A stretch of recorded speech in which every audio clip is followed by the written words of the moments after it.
Big time fight coming up this weekend in our main event. We have Drago, Alexander Volkov, looking to test Tom Aspinall, a rising heavyweight in your biggest division in the UFC. It might not be the best, but it is the biggest. And for Tom Aspinall in the UFC, a big knockout win over Jake Collier in his debut, a knockout win over Alain Baudot his next time out, a submission win over Andrei Arlovski. That doesn't happen very often anymore. And a knockout win in the first round against Sergei Spivak, where he put him on skates and made him look silly defending that initial takedown of Spivak, who we saw recently send Greg Hardy outside of the UFC on a main card of a pay-per-view. So Aspinall gets the biggest shot of his career, originally booked this weekend against Shamil Abdurakhimov. They did a little bit of a reshuffle. Abdurakhimov gets Sergei Pavlovich, and man, a big step up in competition for Aspinall, going against Alexander Volkov, a guy who's main evented shows in the UFC, who's been to the top of the pyramid with Bellator in the past, old Czech Congo, a guy who really chin checks guys. Really, I'm very glad you brought that name up. I've got a piece on really him. Sets, guys away, even at, 45, 46 years old. He is a main event for a Bellator title coming up this spring. But when I look at this fight, I mean, for Alexander Volkov, in his last 5 fights, a loss to Curtis Blades, he gets taken down over and over. How much did he weigh in that fight, though, Craig? He wasn't Thick Boy Volkov yet, and he rallies back near the end, knocks out Wald Harris, knocks out Overeem, loses to Sidogan by decision, and his last time out gets a big win over Marcin Tybura. The craziest part about this fight, though, and I know primarily you're going to talk about it as a striking affair with Tom Aspinall. You know the lineage of his striking. He was a main training partner of, and I'm not making it up, Tyson Fury in boxing. Tom Aspinall's bread gets buttered in his grappling, and his dad owns a grappling school, and he teaches grappling. He is an excellent grappler. You saw it against Andrei Arlovski. It wasn't that I'm having, poor success with the striking, so now I got to take it down to the mat. He bopped him on the head, and then he gets it down to the mat, and then he chokes him out. Like, Tom Aspinall is one of those refined prospects that you see, and even at 11-2, you want to do the deep dive on Tom Aspinall's record. The loss to Lukasz Porobiec way back in 2016. Lukasz is one of those guys that pops up on a ton of records. And to Stuart Austin, well, the craziest part about it, with Stuart Austin, very, very tricky guy on the regional scene.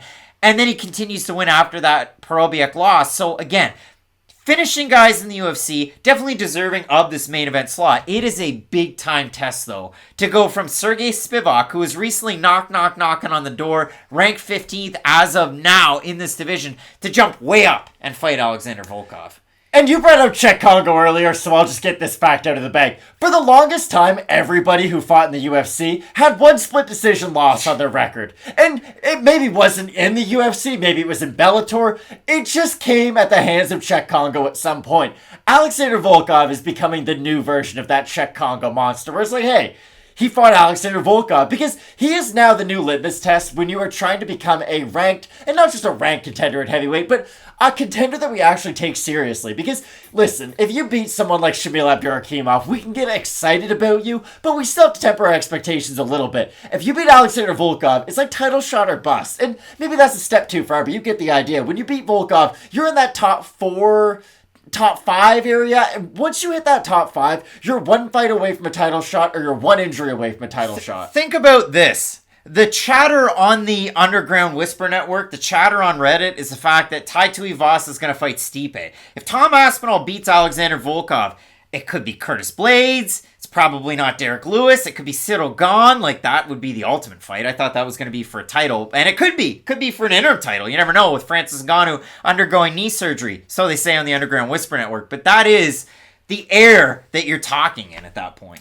Oh, 100%. And Aspinall, I do think, is knocking on that door. But the thing is, when you're fighting someone like Alexander Volkov, we had mentioned this earlier, where it's just sort of, it's almost like an exercise to see how much you like getting hit. Because with Volkov, he's one of these rare few heavyweights who, he doesn't need a knockout to win. He doesn't really need the takedown to win either, which is weird, because at heavyweight, you either have a lot of power, or you're a great grappler. But his striking has gotten slower, I think, as he's gotten older. And I do think that we're reaching a point of Alexander Volkov to where the physical degrades are starting to sort of catch up to his MMA game. Let me explain that a little bit. I thought he looked better against Cyril Gane than he did against Marcin Tybura, if I'm being completely honest with you. I didn't think his win against Marcin Tybura was very impressive. And I know Tybura's a tricky guy who, if he gets that one takedown, you always have to worry about his top pressure. But Volkov didn't throw very many strikes in that fight. And that's the one thing that I do worry about, because with Volkov, that's his X factor at the heavyweight division. He is the volume fighter and the range fighter. If you start to lose some of those X factor qualities, well, he can fight on the inside. He's a great striker, don't get me wrong. But that type of a fight isn't really using Alexander Volkov and his skills to the best of their abilities. And I think that, similar to what we mentioned with Molly McCann earlier, how every minute that goes on in that fight, she's probably going to get 1 inch, 1 centimeter closer to her opponent. Tom Aspinall, I think, is going to have a very similar mindset in this, to where I might have to eat a couple shots early from Volkov, but he's not a power puncher, so as long as it's not a big kick to the body or something. He's not a power puncher. Alexander Volkov, I wouldn't say, is a big power puncher for the heavyweight division, would you? I mean, thick boy Volkov's got some sling behind that. But they were kicks primarily, is how he's getting a lot of his finishes done. And you're not going to be able to kick somebody like Tom Aspinall, who's going to be pressuring you a lot with his boxing and threatening with the takedown. So it's going to really turn Volkov primarily into a boxer where, yes, Volkov is really good with his boxing, don't get me wrong. But like you had said at the start of the video, Tom Aspinall's of that degree with his boxing. And the great thing about Aspinall, when Chris Dawkins was coming up the ranks, a similar fighter who had been compared a lot to Tom Aspinall, he fought Shamil Abdurakhimov, looked really good against him, but there were a couple signs along the way. He'd been hit clean a few times in there, so when he fought Derek Lewis and lost, you weren't that surprised by it. With Tom Aspinall, he hasn't even had those negative areas in his fights. Andrei Arlovski landed a couple leg kicks against him, but that's really been the only sustained success anyone's had at this level against Aspinall. Don't try and make an argument for Tom Aspinall and go by the numbers, because it's just silly. He took Alain Baudot down once. Alain Baudot's not UFC caliber. And if he's still in the UFC, I mean, it is what it is. He just lost to Parker Porter. He beat Andrei Arlovski, took him down, and that's it. He has 100% takedown defense. It's not like everybody and their buddy are trying to take. Yeah. I don't even think everybody and their buddy could take Tom Aspinall down, because you're going to get submitted. How many buddies would it take, Craig, for you to take down Tom Aspinall? Over, under 2.5? Oh, it would be way over. I think 20. I think 20. 20 and a goat. But if I look at Tom Aspinall, incredibly positive strike differential numbers. He knocked out Jake Collier for a performance of the night. I guess that ages well. Performance bonus over Arlovski. Performance bonus over Sergei Spivak. That was definitely the win. Sergei came in on short notice. He looked tentative. He didn't strike. He just stood there like this and got struck against. And then his lazy takedown attempt gets bucked off, eats the elbow, crashes back into the cage, and he gets finished. So Volkov definitely has the quality. I'm eager to see. This is the biggest question mark that I have in this fight, and I'm going to stay away from it. Heavyweights, pop popcorn for me, but Volkov has good cardio. Even at 33, he has really, really good cardio. I don't know what Tom Aspinall's cardio looks like in a 5-round atmosphere like this. So, yeah, he can sustain a great pace round 1, round 2. What does it look like in round 5? Will we even make it there? It really is tough to gauge it that way. So that's what scares me away from making a set-in-stone, hard and fast pick on this one, to add it to a parlay, to get really hot and bothered about it. I look at this one and the odds. Tom Aspinall opened as a plus 124. He's a minus 106. Volkov opened minus 146, minus 117. Alexander Volkov should be able to make it this weekend, we think, we assume. So, hopefully we don't have to change up the poster midway through the week. Volkov's Instagram is now private, so there is that. But when it comes down to this one, we look at the fan vote. Surprise to us as it is to you. I'm going to say over under 65% going with Volkov. I think Aspinall will be the fan favorite. So, yeah, 540 total votes, 68% with Aspinall. Didn't think it'd be that 18% by decision, 68% by knockout for the 32% that have Volkov, 62% by decision, 34% by knockout. I think Tom Aspinall has all the tools in this fight. It's just how long can he sustain having a pace with all those tools?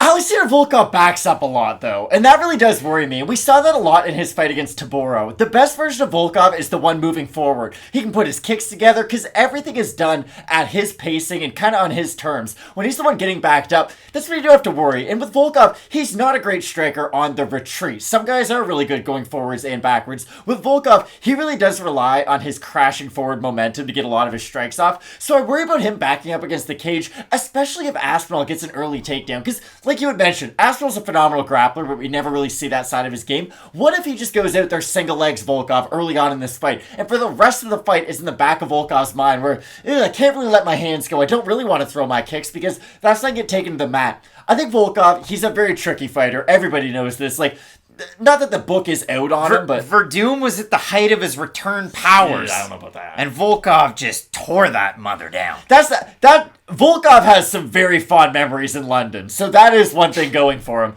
But I do think stylistically this is a tough matchup for Volkov. I do like his output and his cardio, and if he can keep Tom Aspinall outside of his own range, I think he'll have a lot of success. But I do think at a certain point, Aspinall's going to get on the inside, hit him with a big shot. And here's the thing. Volkov could knock out Aspinall. He could beat him by decision. I think we could all agree on that.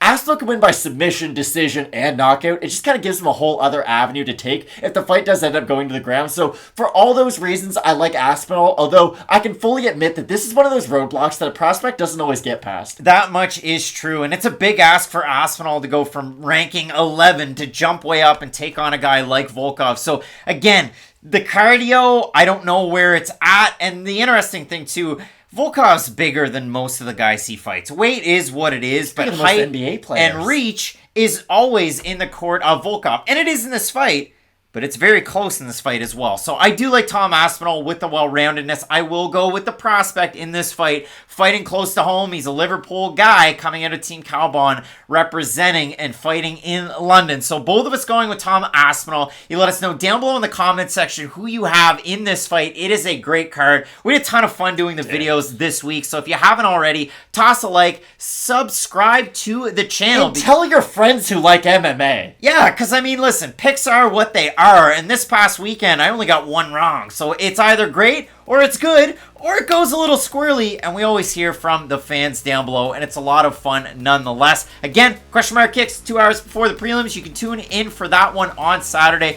It should be a blast. Really looking forward to the fight. Not to throw a curveball, is this going to be on at a weird time on Saturday? Will this be an early question mark kicks? It's hard to tell already, but we will update you. So if you're subscribed to the channel, you'll get that update in the community tab. We always feature the votes. We always talk about what's going on over there. So keep an eye out for it there. You'll know when we go live, the sub, the notifications, and so on and so forth. I can't wait for the card coming up this weekend. Keep it locked in with Fight Night Picks, as we always say. Let's get into it.